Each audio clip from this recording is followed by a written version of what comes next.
you think it hurts? Hurts?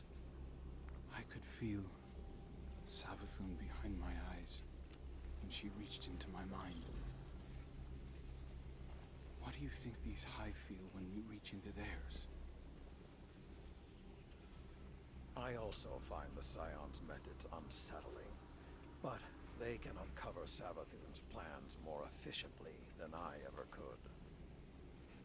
Better to just put them out of their misery. Keitel believes these Hive might hold deeper secrets. Do not make the mistake of thinking these things deserve your sympathy. Even though they have the light. Maybe you were the wrong person to put on this assignment.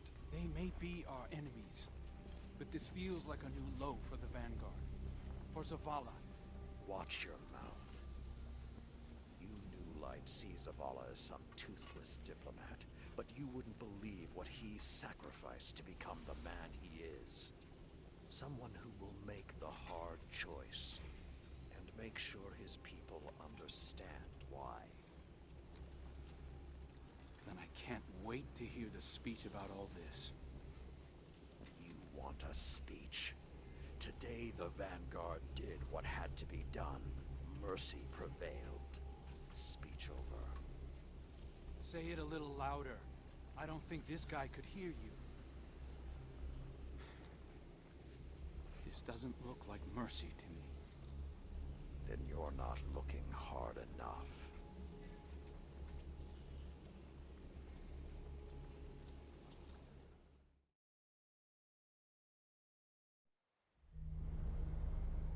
Long ago, even before there was a last city, I was deep on patrol in the old forest when a local villager sought me out. They asked me to catch a thief. I told them the Iron Lords were no mercenaries, but I saw their pride as well as their poverty. When they offered me a loaf of black bread instead of coin, I agreed. Just before sunrise, I caught my thief. A young girl, stealing what she could carry. Food when she could find it, coin when she couldn't, weapons to protect what she had taken. There was no fear in her eyes.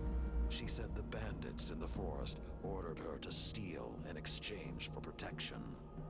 The penalty for theft in those times was death. Instead, I pulled the crest from around my neck and pressed it into her hands. I told her the wolves would protect her. In a settlement rich with stolen supplies, I found the bandits and cut them down. 38 lives to spare one. And for a time, I believed that was mercy. Many winters passed before I found myself back in that part of the old forest. This time, no one sought me out. So I sought them instead. Wind blew through rotted wood and rusted metal where the village once stood. And behind it, graves. Then piled stones, then bare mounds of earth, and then a pit. My blood was high. I tore through the forest, hunting for those responsible. Finally, in a settlement rich with stolen supplies, I found her.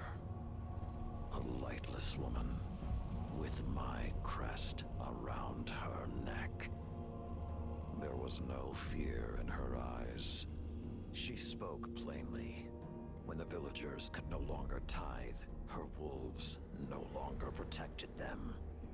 She bled them dry, and when they had no more to give, she sent in her men, unleashed her wolves.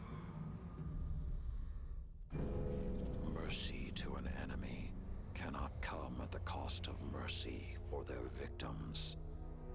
The right path isn't always easy to find. But once you do, the only question is whether you're strong enough to walk it.